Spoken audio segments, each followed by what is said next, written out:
Right. Yeah. Yeah. When you start talking about Shakespeare, I start thinking about Galileo. You know, somewhat of a contemporary, and that wonderful time when he was at dinner with Catherine de Medici, and Catherine de Medici trying to trick him into a bit of pseudo logic. She said when Joshua fought the Battle of Jericho, he told the sun to stand still in the sky so that the day would last longer, so they could win the battle. So if the sun was told to stand still, it must have been moving. So he turned to her. And he said, "We look to the church fathers to tell us how the universe goes, not how to go to heaven, not how the universe goes." Very, very good semantic difference. Yeah, well, the ability to have control your rhetoric in those days was the supreme art, wasn't it? And words was everything. Well, to be able to handle discourse like that was everything. And when you look at the broad play of from the, let's call it the Paleo age to the agricultural age, when civilization came along, and then you get into other scientific enlightenment, industrial age, then the digital age. I really believe that Daniel Pink was right when he said we're in the conceptual age. Okay. Where it's the meaning of meaning, and what is the meaning of is, and what is the meaning of wiretapping, and what is the meaning of life. What is going to give life meaning in an age where we're moving inexorably to virtual realities and artificial realities and augmented realities and massive multiplayer, online role-playing games.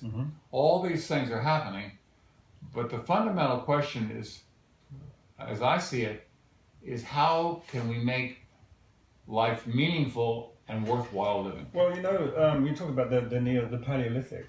You know, I mean, I think it's always been about connecting the dots, and to be able to think analogically.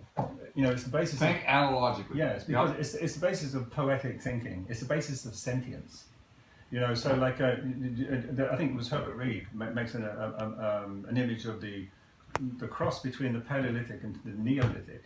You know, occurs in a cave painting where you see two deer and the antlers connect, and they create this mesh.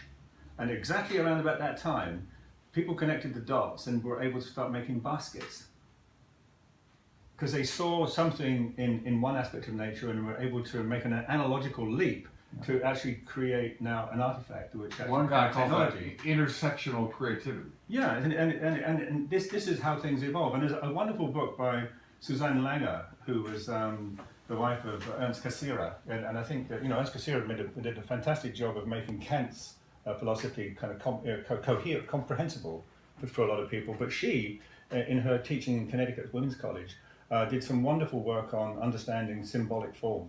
And she was also a mathematician, and she wrote a book called Symbolic Logic, and she makes a really strong point about the analogical connection between things. Well, they say that the specialist knows more and more about less and less. Well, Goethe says the specialist is someone who never makes a mistake while moving towards the grand fallacy. Yeah, and the generalist, and finally the specialist winds up knowing everything about nothing. That's right, yeah, that's right. And the generalist knows less and less about more and more. So we need more polymaths today, don't we? And we need more polymaths. Yeah.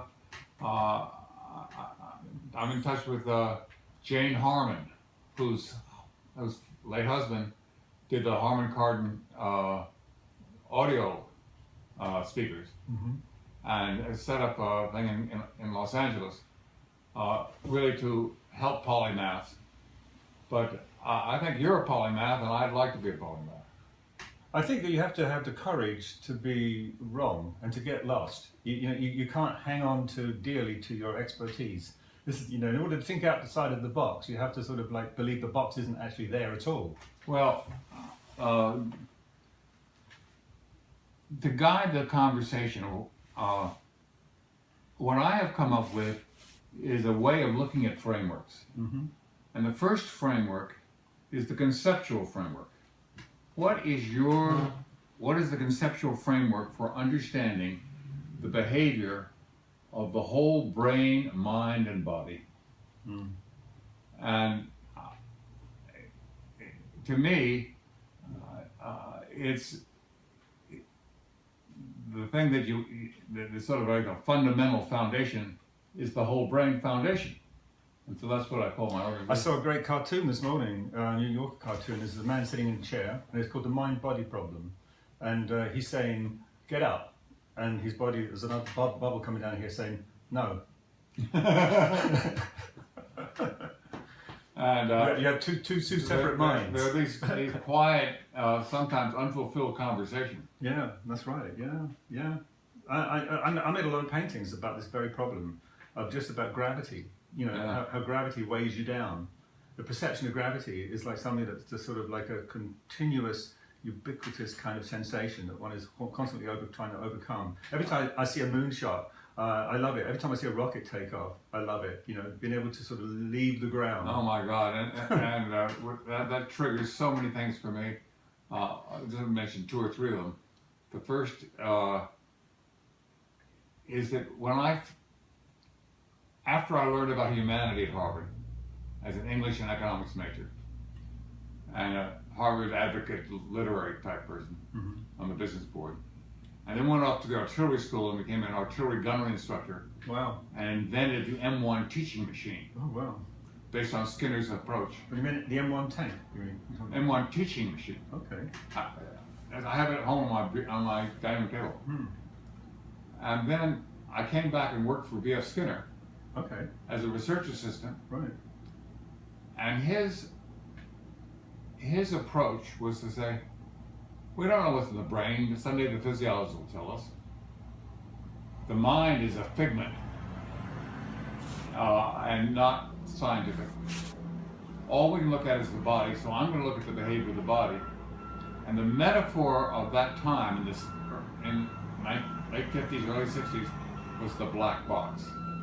And the black box applied both to cybernetics with Norbert Wiener, input, output, you don't know what's going on inside, and with Skinner's operant conditioning, stimulus, the response, you don't want to hypothesize what's going on in there.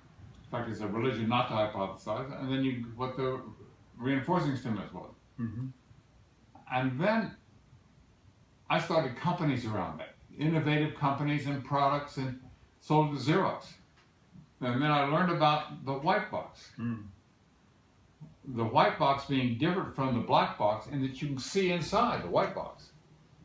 And the first glimpse I had inside the white box was from Ned Herman, who was working at GE, charged by the board of directors of General Electric to bring back more Thomas Edisons. And he began looking at the brain from the point of view of Roger Sperry's left and right brain, the ways of categorizing stuff, and Paul MacLean at National Institute of Mental Health in terms of the triune brain, and came up to synectics over in Cambridge to learn about the creative process. So I got a 2-dimensional picture of my brain that blew me away in 1981. Right. Okay. So what did that look like?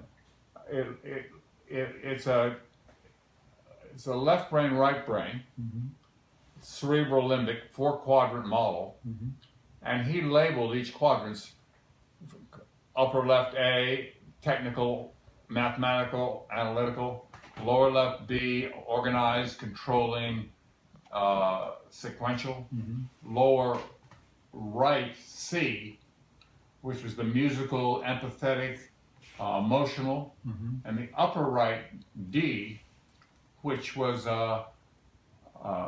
creative, simultaneous, visual, entrepreneurial. And I got my picture in these 2-dimensional charts in 1981, and I thought, oh my God, that's who I am. But you were already aware that the brain had different functions in different parts of it. Barely. I just had this. He just gave me this picture. Oh, I see. Okay. 2 years later, we formed the Whole Brain Corporation. I was his first president, and he was the chairman.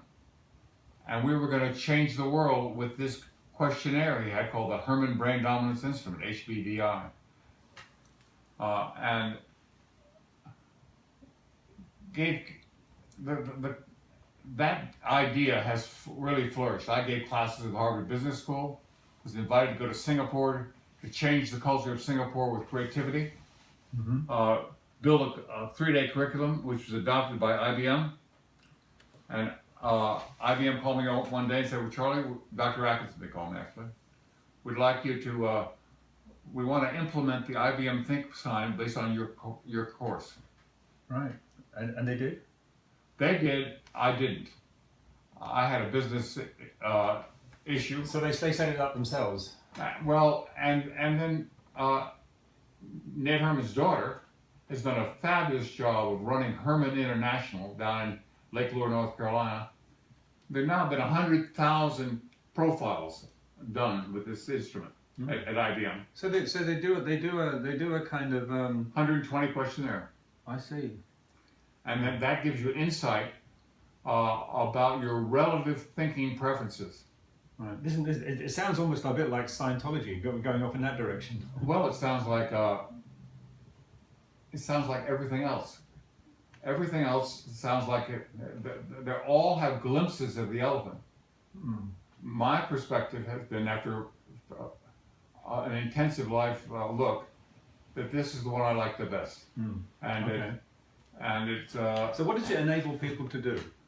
What it enables to see the similarities and differences, not racially, not based sexually, on gender or race. Gender or race, but mentally. Okay. It enables you to understand the mental differences among people and respect and see the value in the differences. Right. Well, that's and how accurate is it? There have been several million people profiled now. There have been validity studies done. But the real accuracy comes from each person seeing it, and the response is universal. Oh my God, that's who I am. Right. So they recognize themselves.